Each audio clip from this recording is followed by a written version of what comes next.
আসসালামু আলাইকুম রহমতুল্লাহি ওয়া বারাকাতুহু। অষ্টম শ্রেণীর প্রিয় শিক্ষার্থীবৃন্দ, কেমন আছো তোমরা? আশা করি আল্লাহ পাক রব্বুল আলামিনের ফজলে করবে ভালো আছো। আমিও তোমাদের দোয়া করতে আল্লাহ পাক রব্বুল আলামিন ভালো রেখেছেন, সুস্থ রেখেছেন। তো দিলারপুর আব্দুল করিম উচ্চ বিদ্যালয়ের পক্ষ থেকে অনলাইন ক্লাসে তোমাদেরকে অভিনন্দন ও স্বাগত জানাচ্ছি। আমি মোহাম্মদ মোস্তফা আল হোসেনি, সহকারী শিক্ষক, ইসলাম শিক্ষা, দিলারপুর আব্দুল করিম উচ্চ বিদ্যালয়, দিলারপুর, বাজিতপুর, কিশোরগঞ্জ। প্রিয় শিক্ষার্থীবৃন্দ, আমরা জানি প্রত্যেকটা জিনিস সৃষ্টি করার পিছনে একটা উদ্দেশ্য থাকে। তো আমরা দুনিয়াতে আমাদেরকে আল্লাহ পাক রব্বুল আলামিন প্রেরণ করেছেন, এখানে একটা উদ্দেশ্য নিহিত আছে। এই উদ্দেশ্যটা কি? আল্লাহ পাক রব্বুল আলামিন পবিত্র কালামে পাকে ইরশাদ করেন, বিসমিল্লাহির রহমানির রহিম, ওয়া মা খালাকতুল জিন্না ওয়াল ইনসা ইল্লা লিয়াবুদুন। অর্থাৎ আল্লাহ পাক রব্বুল আলামিন বলতেছেন যে আমি জিন এবং ইনসান এই দুইটা সম্প্রদায়কে সৃষ্টি করেছি একমাত্র তারা আমার ইবাদত করবে।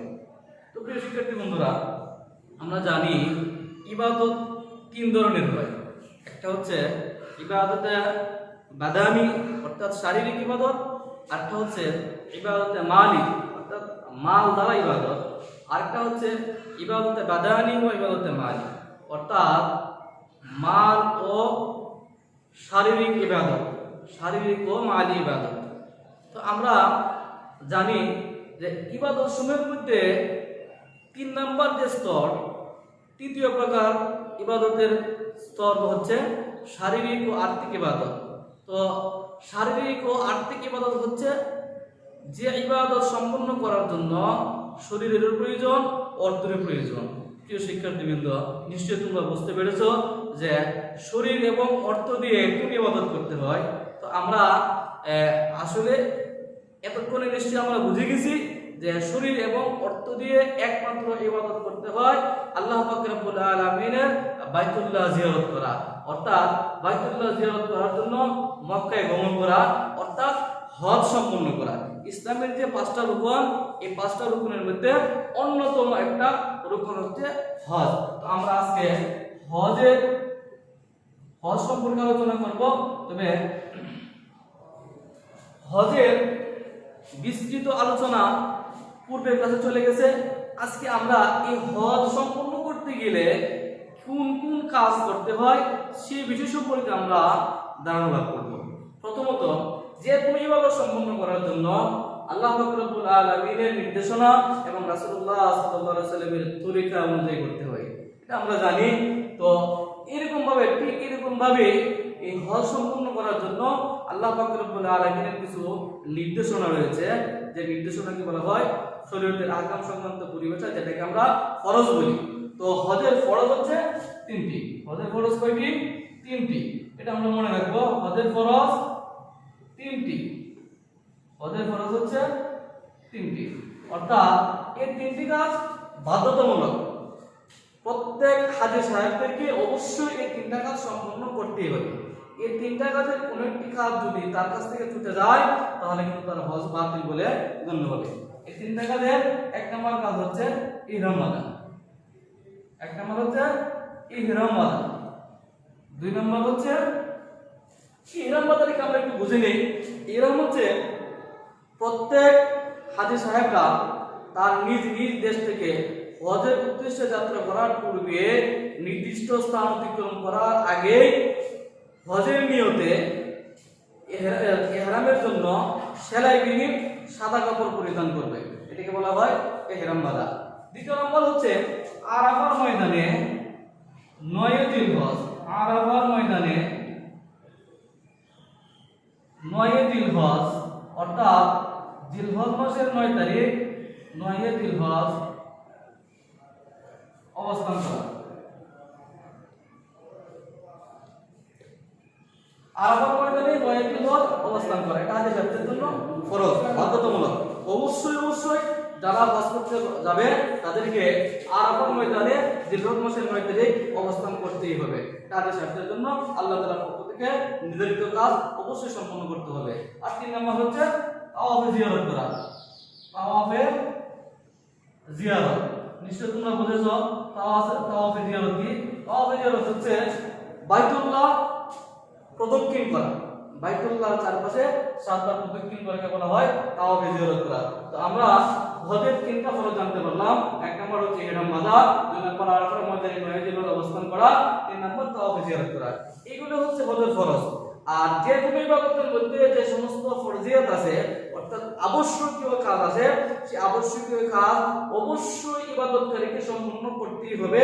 যদি এর মধ্যে থেকে কোনো একটি ছুটে যায় তাহলে সেই ইবাদত গ্রহণযোগ্য হবে না, অর্থাৎ বাতিল বলে গণ্য হবে। এবার আমরা আসি হজের ফরজ আমরা জানলাম, এবার আমরা জানবো হজের ওয়াজিব সম্পর্কে। হজের ওয়াজিব সম্পর্কে হজের ওয়াজিব আমরা জানি হজের ওয়াজিব হচ্ছে 5টি। হজের ওয়াজিব কয়টি? 5টি। তো হজের ওয়াজিব 5টি। আমরা এই 5টা হজের ওয়াজিব সম্পর্কে অবশ্যই ধারণা লাভ করব। তো আমরা ইতিমধ্যে জেনেছি হজের ফরজ, ফরজের কাছাকাছি যে আহকাম, সেই আহকামের নাম হচ্ছে ওয়াজিব। ওয়াজিব অবশ্যই করণীয়, অবশ্যই পালন করতে হবে। তবে ওয়াজিব যদি ছুটে যায় কোন ইবাদতের ক্ষেত্রে, যেমন নামাজের ক্ষেত্রে যদি ওয়াজিব ছুটে যায় তাহলে তাকে সাহস দিতে হয়, যদি সাহস না দেয় তাহলে নামাজ বাতিল বলে গণ্য হয়। কিন্তু হজের ক্ষেত্রে এই বিষয়টা হচ্ছে সাহসিকতার বিষয় না। এখানে হজের ওয়াজিব যে 5টা, এই 5টা ওয়াজিবের মধ্যে যদি কোনো একটা ওয়াজিব কোন হাজী সাহেবের কাছ থেকে ছুটে যায় তাহলে সেই ছুটে যাওয়া ওয়াজিবের জন্য তাকে কাফারা হিসেবে অতিরিক্ত একটা কুরবানি দিতে হবে। তো বন্ধুরা আমরা হজের ওয়াজিব সম্বন্ধে জেনে নিই। 1 নম্বর ওয়াজিব হচ্ছে আরাফার ময়দান হতে প্রত্যাবর্তনের সময় মুজদালিফায় অবস্থান করা। মুজদালিফায় অবস্থান করা। আরাফার ময়দানে আমরা জানিছি যে আরাফার ময়দানে থাকবে 9 দিলহজ। তো 9 দিলহজ আরাফার ময়দান থেকে যখন তারা প্রত্যাবর্তন করবে তখন অবস্থান করবে কোথায়? মুজদালিফায়। মুজদালিফায় অবস্থান করা হচ্ছে ওয়াজিব। আরাফার ময়দানে থাকবে 9 তারিখ, আরাফার ময়দান থেকে সে যখন ফিরে আসবে তখন যাবে মুজদালিফায়, মুজদালিফায় অবস্থান করে তার জন্য ওয়াজিব। 3 নম্বর ওয়াজিব হচ্ছে সাফা ও মারওয়া। সাফা ও মারওয়া পাহাড়ে সাফা ও মারওয়া পাহাড়ে সাই করা। আমরা জানি সাই করা হচ্ছে দৌড়ানো, সাই করা মানে দৌড়ানো। 2 নম্বর হচ্ছে সাফা ও মারওয়া পাহাড়ে সাই করা। এটা হচ্ছে মিল্লাত আলী ইব্রাহিম হযরত মুসলিম, অর্থাৎ মুসলিম মিল্লাতের পিতা হযরত ইব্রাহিম আলাইহিস সালামের সহধর্মিণী হযরত হাওয়া আলাইহিস সালাম, হযরত হাজার আলাইহিস সালাম, হযরত হাজার আলাইহিস সালাম তার সন্তানের পানির জন্য যে সাফা এবং মারওয়া পাহাড়ের মাঝখানে সাই করেছিলেন, দৌড়িয়েছিলেন। এই ইবাদত আল্লাহ পাক রব্বুল আলামিনের অত্যন্ত পছন্দনীয় হয়েছিল বিধায় আলী সাহেবের জন্য কাজটা ওয়াজিব করে দেওয়া হয়। 3 নম্বর হচ্ছে শয়তানকে কঙ্কর নিক্ষেপ করা। 3 নম্বর ওয়াজিব হচ্ছে শয়তানকে কঙ্কর নিক্ষেপ করা, জামরাতুল আকা হয়। শয়তানের উদ্দেশ্যে কঙ্কর নিক্ষেপ করা। আমরা এই ইতিহাসও জানি হযরত ইব্রাহিম আলাইহিস সালাম এর পরীক্ষা উত্তীর্ণ হওয়ার জন্য যখন হযরত ইসমাঈল আলাইহিস সালাম নিয়ে যাচ্ছিলেন কুরবানি করার জন্য, প্রতিমধ্যে শয়তান হযরত ইব্রাহিম আলাইহিস সালামকে ধোঁকা দিয়েছিলেন। সেই ধোঁকা থেকে নিষ্কৃতির জন্য শয়তানকে উদ্দেশ্য করে হযরত ইব্রাহিম আলাইহিস সালাম কঙ্কর নিক্ষেপ করেছিলেন। সেই ইবাদতটা আল্লাহ তাআলার কাছে অত্যন্ত পছন্দনীয় হয়েছিল। আল্লাহ পাক রব্বুল আলামিন হাজী সাহেবদের জন্য ইবাদতকে ওয়াজিব করে দেয়। এই ওয়াজিবটা অবশ্যই আদায় করতে হবে। 3 নম্বর হচ্ছে 3 নম্বর চলে গেল। 4 নম্বর হচ্ছে তাওয়াফে বিদা। তাওয়াফে বিদা হচ্ছে বিদায়কালীন তাওয়াফ, অর্থাৎ মক্কার বহির্ভূত হাজী যারা তারা যখন ফিরে আসবে, ফিরে আসার আগে আবার তাওয়াফ করা, বাইতুল্লাহ জিয়ারত করা, এটাকে বলা হয় তাওয়াফে বিদা। আর 5 নম্বর হচ্ছে মাথা মোড়ানো বা চুল কাটা। মাথা মোড়ানো, যেটাকে আমরা চুল কাটা বলি। তো এই হচ্ছে হজের 5টা ওয়াজিব কাজ। আমি আবারও বলি, 1 নম্বর মুজদালিফায় অবস্থান করা, আরাফার ময়দান থেকে প্রত্যাবর্তনের সময় মুজদালিফায় অবস্থান করা। 2 নম্বর সাফা এবং মারওয়া পাহাড়ে সাই করা বা দৌড়ানো। 3 নম্বর শয়তানকে কঙ্কর নিক্ষেপ করা। 4 নম্বর হচ্ছে তাওয়াফে বিদা, অর্থাৎ বিদায়কালীন তাওয়াফ করা। যখন হাজী সাহেবরা মক্কার বহির্ভূত হাজী যারা তারা যখন ফিরে আসবে, ফিরে আসার আগে আবার বাইতুল্লাহ তাওয়াফ করা, এটাকে বলা হয় তাওয়াফে বিদা। 5 নম্বর হচ্ছে মাথা মোড়ানো, যেটাকে বলা হয় চুল কাটা। প্রিয় শিক্ষার্থী বন্ধুরা, আমরা এতক্ষণ পর্যন্ত হজের ফরজ জেনেছি, হজের ওয়াজিব জেনেছি। এবার আমরা আসি হজের সুন্নাত সমূহ সম্পর্কে। হজের সুন্নত সমূহ, অর্থাৎ হজের অনেক সুন্নত কাজ রয়েছে। আমরা এর মধ্যে থেকে কয়েকটি সুন্নত সম্পর্কে জানবো। হজের সুন্নত সমূহ, হজের অনেক সুন্নত রয়েছে, তার মধ্যে আমরা কয়েকটি সুন্নত সম্পর্কে জানবো। এক নম্বর হচ্ছে তাওয়াফে কুদুম। তাওয়াফে কুদুম, তাওয়াফে কুদুম হচ্ছে আগমনী তাওয়াফ, অর্থাৎ হাজী সাহেবরা যখন মক্কায় ভ্রমণ করবে, প্রবেশ করবে, প্রবেশের সময় যে তাওয়াফ করবে সেই তাওয়াফটাকে বলা হয় তাওয়াফে কুদুম। আর এই তাওয়াফটা হচ্ছে সুন্নত, এটা ফরজের অন্তর্ভুক্ত না। যখন তারা মক্কায় প্রবেশ করবে, মক্কায় প্রবেশ করার পরেই তাওয়াফ করবে, এই তাওয়াফটা হচ্ছে তাওয়াফে কুদুম, এটা হচ্ছে সুন্নত। দুই নম্বর আরেকটা সুন্নত কাজ হচ্ছে হাজরে আসওয়াদ থেকে তাওয়াফ শুরু করা। হাজরে আসওয়াদ থেকে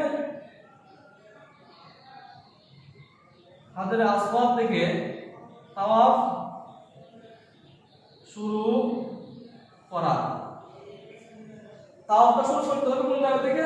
হাজরে আসওয়াদ থেকে। হাজরে আসওয়াদ হচ্ছে একটি কালো পাথর, এই পাথরটা নির্ধারিত জায়গার মধ্যে স্থাপন করা আছে। হাজী সাহেবরা যখন তাওয়াফ শুরু করবে, অর্থাৎ প্রদক্ষিণ করা শুরু করবে, তখন তারা শুরু করবে হাজরে আসওয়াদ থেকে। এখান থেকে একবার যখন প্রদক্ষিণ করবে, তখন একবার সংখ্যা গণনা করা হবে, এরকম ভাবে 7 বার পর্যন্ত তারা এরকম ভাবে প্রদক্ষিণ করবে। হাজরে আসওয়াদ থেকে তাওয়াফ শুরু করা হচ্ছে সুন্নত। এরকম ভাবে আর কিছু সুন্নত কাজ আছে, যেমন জিলহজ মাসের 7 তারিখে ইমামের মক্কায় হজ সম্পর্কে খুতবা প্রদান। জিলহজ মাসের অর্থাৎ 7 জিলহজ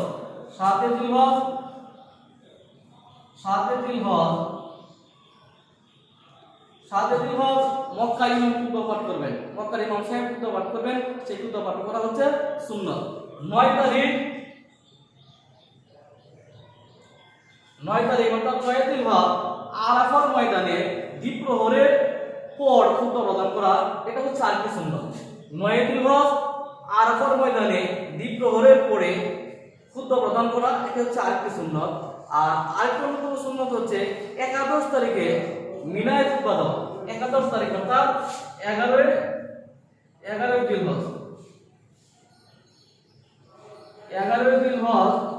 11 জিলহজ মিনায় খুতবা প্রদান করা আরেকটি সুন্নত।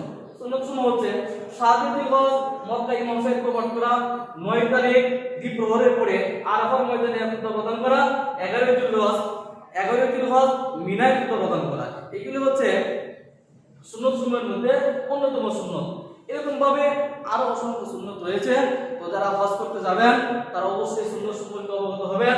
এবং আমরা জানি প্রত্যেকটা ইবাদত আল্লাহ তাআলার কাছে গ্রহণযোগ্য হওয়ার জন্য নমুনা বা আদর্শ হচ্ছে রাসূলুল্লাহ সাল্লাল্লাহু আলাইহি ওয়াসাল্লামের পন্থায় কাজটাকে করা, ইবাদতটাকে সম্পন্ন করা। যখন এই কাজ বা ইবাদত আল্লাহ পাক রব্বুল আলামিনের হুকুমের অন্তর্ভুক্ত এবং রাসূলুল্লাহ সাল্লাল্লাহু আলাইহি ওয়াসাল্লামের আদর্শ মোতাবেক হবে, তখন এই কাজটা আল্লাহ পাক রব্বুল আলামিনের কাছে গ্রহণযোগ্য হবে, কবুলযোগ্য হবে এবং সেই ইবাদতের বদলা বা প্রতিদান বা জাযা আল্লাহ পাক রব্বুল আলামিন তার বান্দাকে দান করবেন, পুরস্কার দ্বারা পুরস্কৃত করবেন। তো আমরা এই হজ সম্পর্কে জানলাম, হজের ফরজ জানলাম, হজের ওয়াজিব এবং সুন্নাত সম্পর্কে জানলাম। তো আল্লাহ পাক রব্বুল আলামিন আমাদের প্রত্যেককে হজে যাওয়ার তৌফিক দান করুন, এই প্রত্যাশা রেখে আজকের মতো অনলাইন ক্লাস থেকে বিদায় নিচ্ছি। সবাইকে শুভেচ্ছা অভিনন্দন জানিয়ে বিদায় নিচ্ছি। আসসালামু আলাইকুম ওয়া রাহমাতুল্লাহি ওয়া বারাকাতুহু।